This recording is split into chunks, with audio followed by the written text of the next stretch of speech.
Welcome to Israel Now News. I'm Yochanan El-Rom. And I'm Rebecca Rand. In our top story, U.S. President Donald Trump has slashed $250 million from the funds the United States gives to the United Nations. This comes after 128 countries voted to nullify the president's declaration that Jerusalem is the capital of Israel. The General Assembly's resolution, which passed by an overwhelming majority, called Trump's announcement null and void and demanded that it be rescinded immediately. It also urges all UN member states to refrain from establishing their diplomatic missions in the holy city of Jerusalem.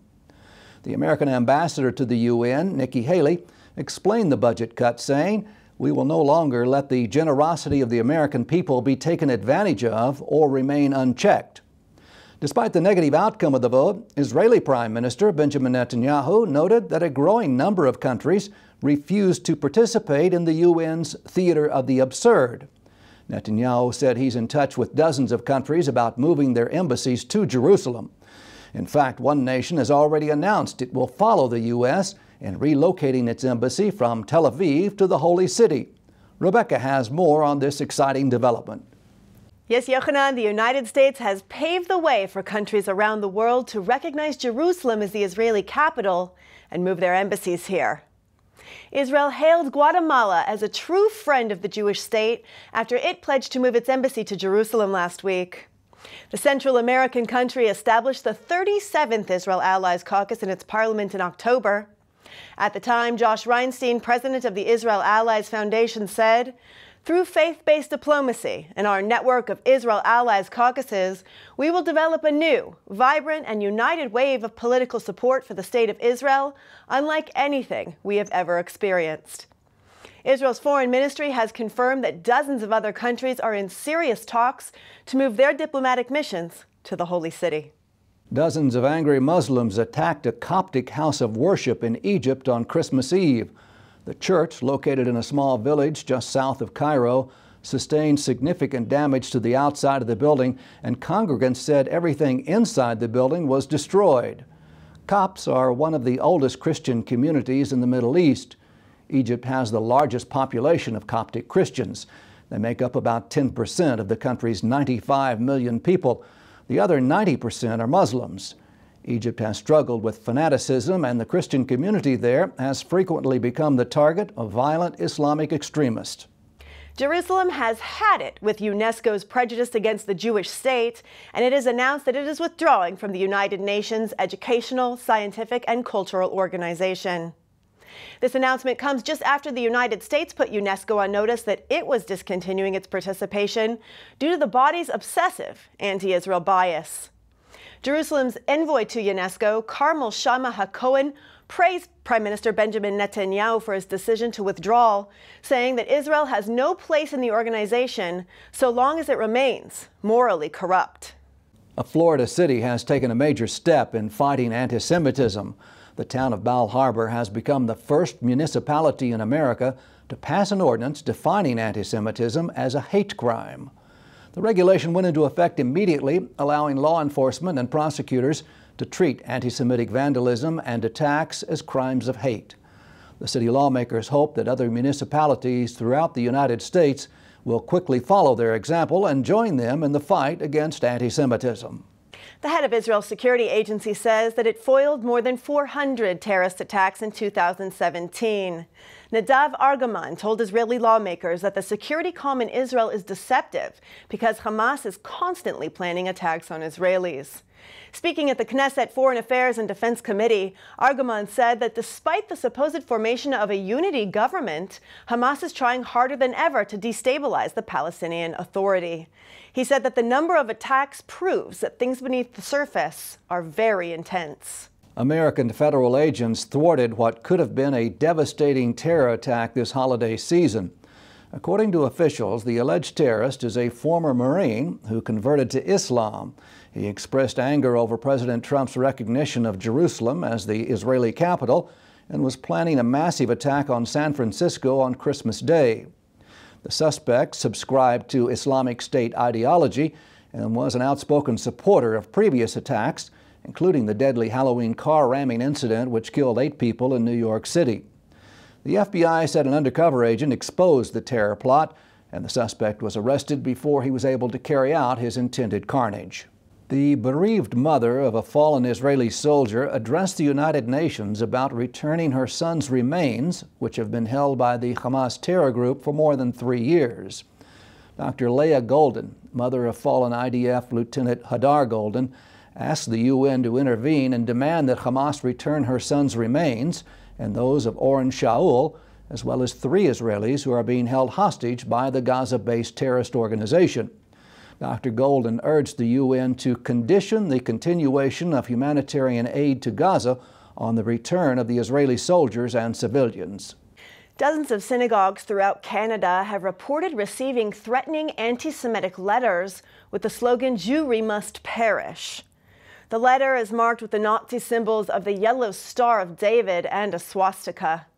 A Canadian Jewish official said that this is a particularly ugly piece of hate mail. The country has seen an increase in anti-Semitic incidences over the last year.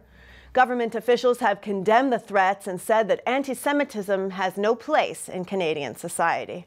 Israeli archaeologists have found the remains of a 2,000-year-old pagan temple at an IDF training base.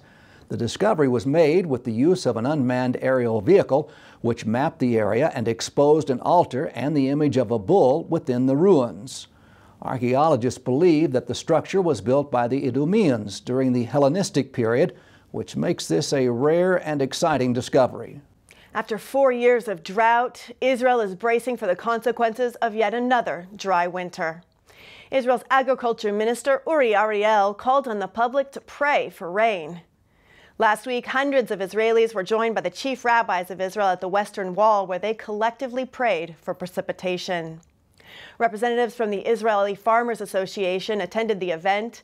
The director of the organization welcomed the initiative, which he said unites all of us around the wish for rainfall.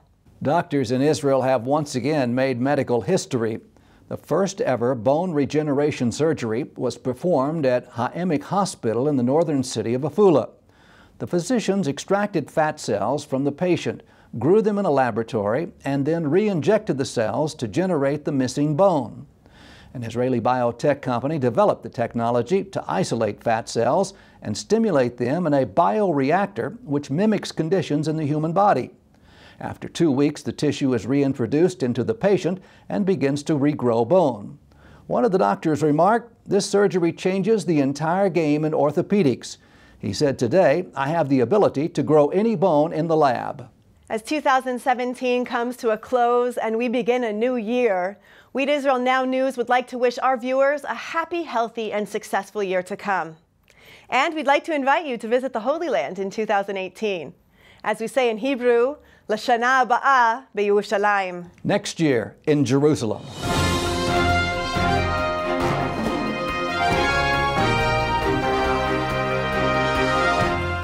That concludes the news portion of our show. Stay tuned for Ask the Source with Josh Reinstein.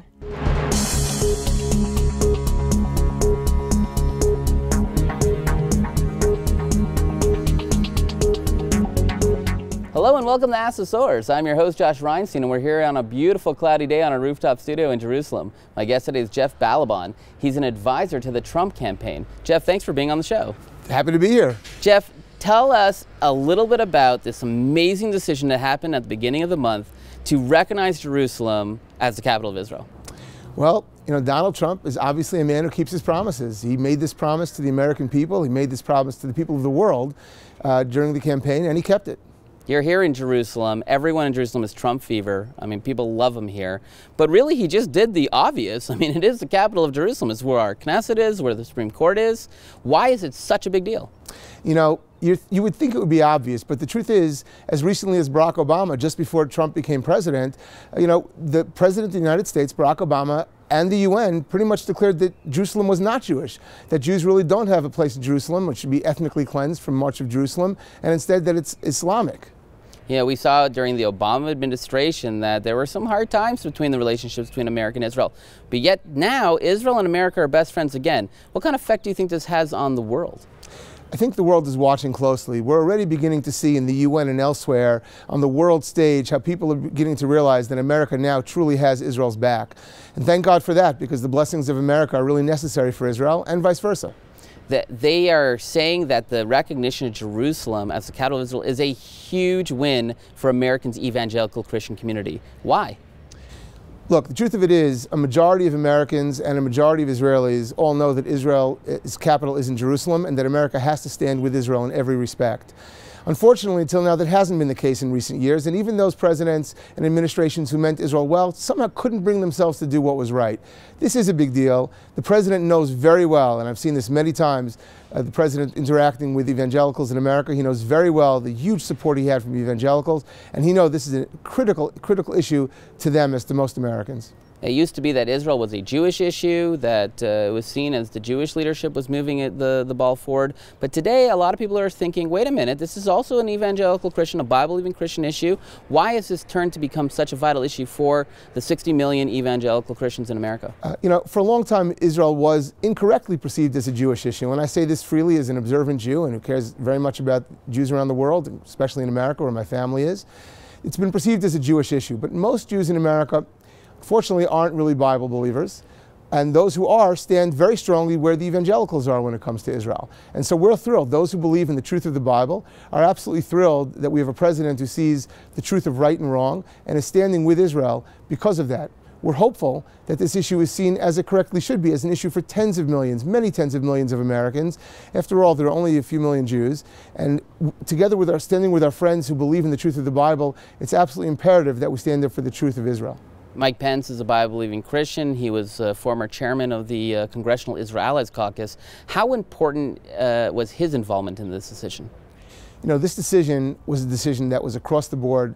Both the President of the United States, Donald Trump, and the Vice President, Mike Pence, there is no sunlight there. They agree entirely, Josh, in the truth of Israel, in the truth of Jerusalem as the capital of Israel, in the truth of Israel as our greatest ally and friend around the world. You know, there was this prediction of doomsday, there'd be explosions in the streets, people will die if America recognized Jerusalem as the capital, yet we're seeing actually the opposite effect. There are moderate Muslim countries that are becoming closer to Israel. How do you see this playing out? Well, look, Donald Trump is doing the right thing when it comes to Israel. America is finally doing the right thing when it comes to Israel. After decades of promises that weren't kept, it's finally being kept. And as you say, Josh, here on the ground in Israel and Jerusalem, despite all the news reports, all the fake news about, you know, impending violence, things are better on the streets here in Jerusalem and in capitals around the world. And in Arab capitals, people are beginning to realize that Israel's strength, with America behind it, requires alliances and not animosity. We're seeing the Palestinian Authority come out against President Trump, burning effigies, calling for days of rage, calling for boycotting the administration. How do you think Trump is going to respond to this really vicious attack by the PA? Well, Josh, I think it's the case that their response, the response of the PA President Mahmoud Abbas, demonstrates that there's really no difference between them and Hamas, the open terrorists, except these guys over in the Palestinian Authority, formerly known as the PLO, a terrorist organization, have been pretending just to go along in order to box Israel in by claiming they want peace, but by turning up the heat. Now we have a president who sees things clearly, who stands shoulder to shoulder with the Prime Minister of Israel and with the people of Israel, and I think that their behavior, the Palestinian Authority's reaction of threatening of violence, demonstrates exactly who they are. They're not partners for peace. But you know what? The president's going to give them a chance. Right now, they've started off by blowing it from the outset. Jeff, there are literally tens of millions of people watching this show. What message do you have for our viewing audience? It's simple. Keep on doing what you do. Pray for Israel. Pray for the peace of Jerusalem. Because I got to say, for the first time in my life, it really seems as though it's at hand. Thank you. Jeff, thanks for being on the show. And thanks for tuning in to Ask the Source. I'm your host, Josh Reinstein, wishing you all a Happy New Year. Now back to the studio.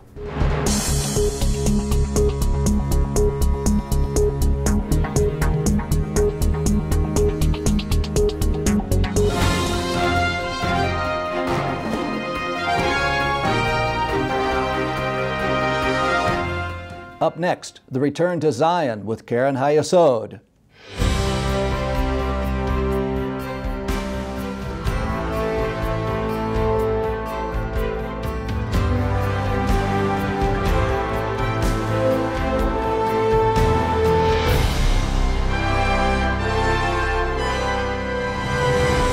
Shalom and welcome to the Return to Zion with Keren HaYesod. I'm Eliezer Moody Sandberg, World Chairman of Keren HaYesod United Israel Appeal, the leading official fundraising organization for the State of Israel. Today, you will witness the fulfillment of biblical prophecy through the gathering of the exiles. God bless you from Jerusalem.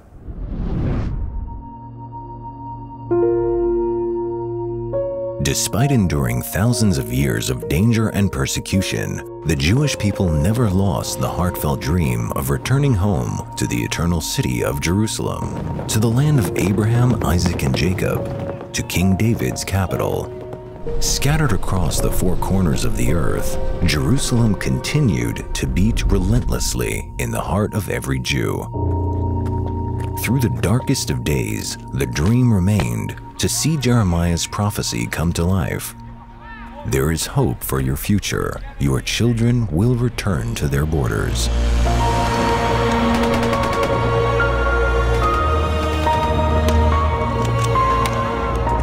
And 50 years ago, the impossible happened. Exiled, dispersed, and downtrodden for generations, the Jewish people finally returned to Jerusalem. Faced with the might of multiple Arab armies, Israel's soldiers plucked victory from the jaws of tragedy. Finally, Jews could walk in the footsteps of their biblical forefathers and touch the stones of the Western Wall once more.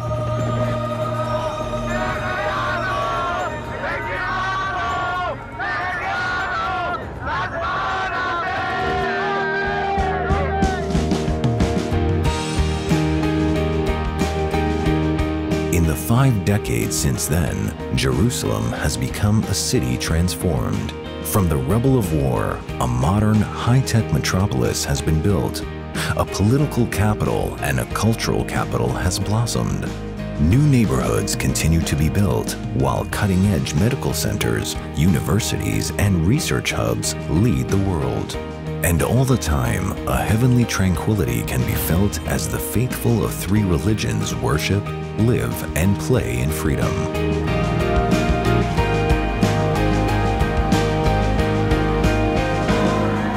Jews continue today to flock to Jerusalem to witness and live this modern-day miracle.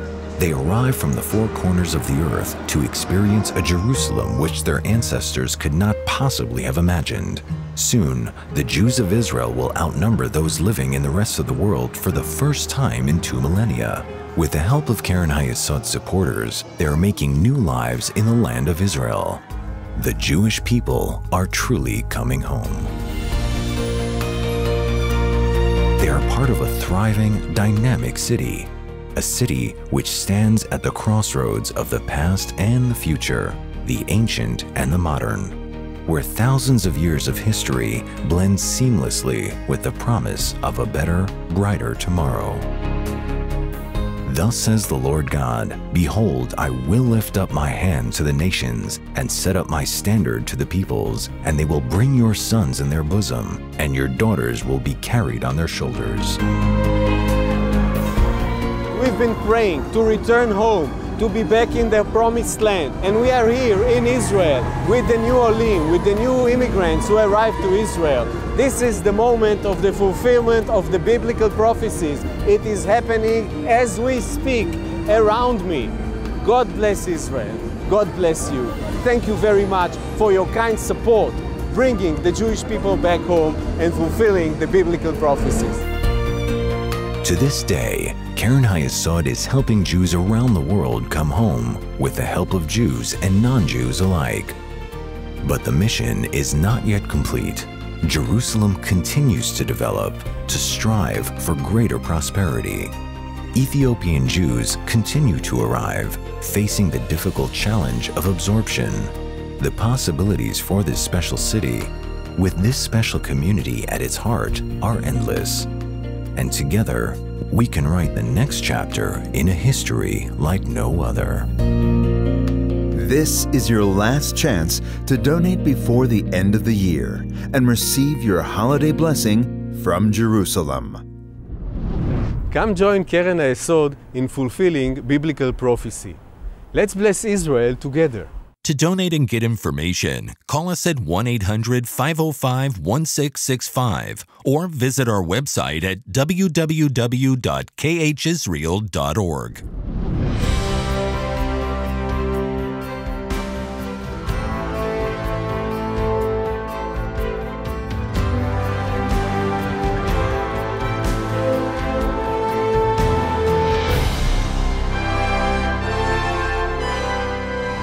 You know, rain or shine, and right now it just rained.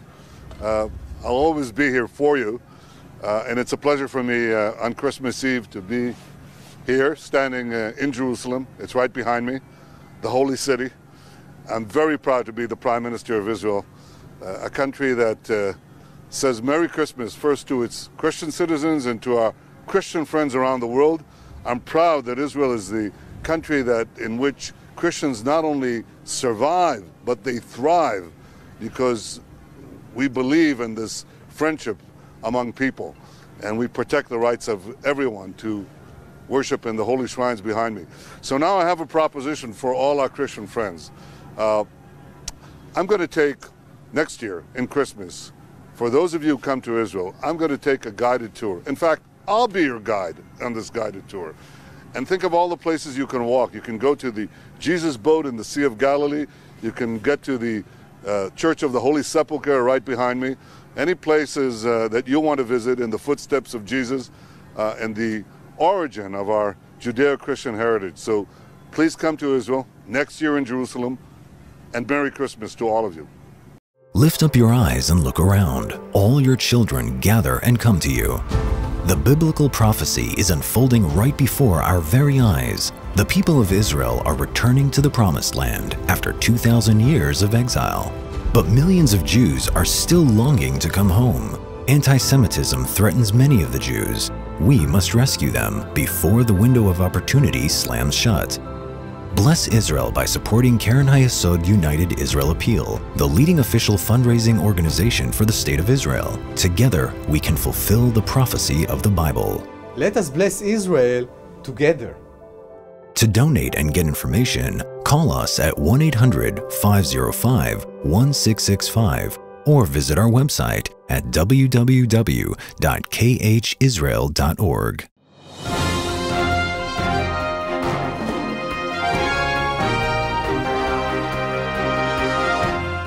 Please stay tuned for the ICEJ report from the International Christian Embassy, Jerusalem.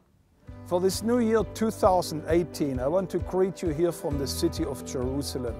This past year, 2017, has been an amazing year, a year of anniversaries. We saw 50 years since the city of Jerusalem was being reunited.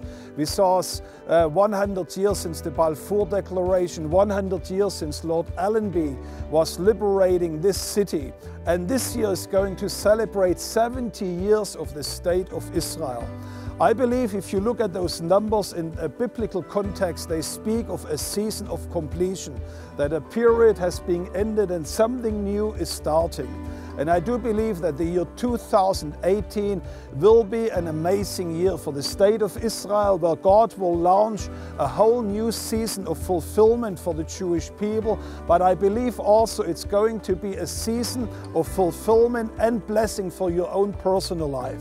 I want to encourage you to trust God for a breakthrough in 2018. I want to encourage you to dare to dream with God for your own life, for your family, and even for your community.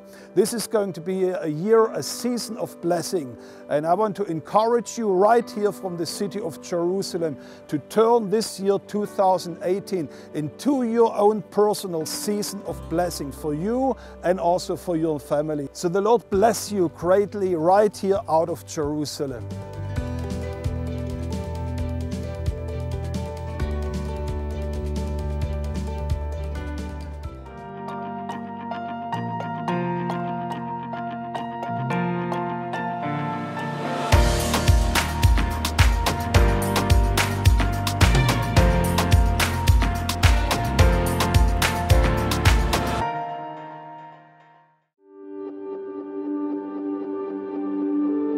Israel.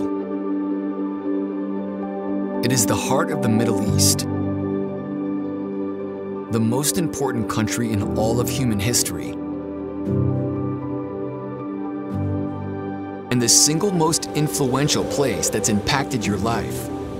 It was the home of the prophets, the location that once held the Holy of Holies, and the birthplace of the Gospels.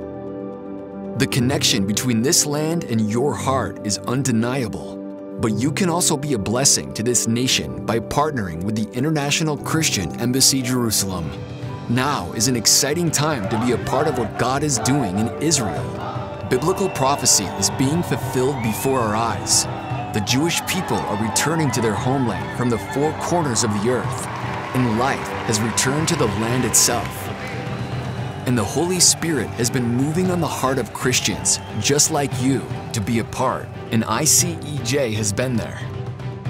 For more than 35 years, ICEJ has been the direct connection to the land of Israel for Christians all around the world.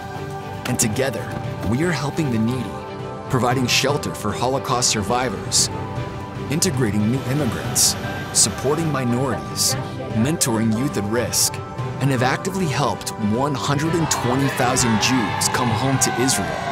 These are just a few of the people groups ICEJ is impacting. And with a reach of over 170 nations, the International Christian Embassy Jerusalem has become a leading voice of Christian support and friendship to the Jewish people. So get involved and be a blessing to the nation and the people of Israel. The International Christian Embassy Jerusalem. Your embassy, your voice. Join us today.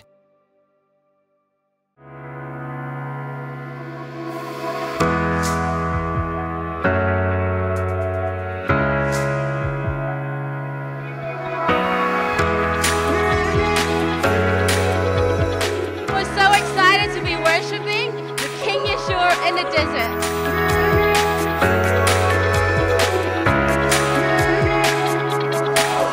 I'm stepping on the place where Jesus walked. That Bible is alive. It's alive.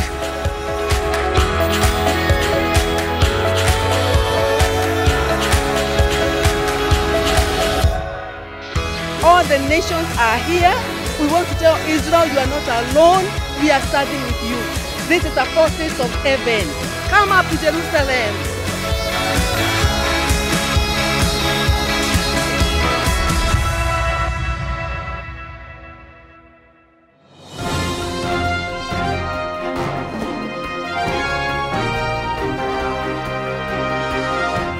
That's all for this edition of Israel Now News. I'm Yochanan El-Rom. And I'm Rebecca Rand, reporting from our studio in Jerusalem. Please join us next week for all your Israel updates.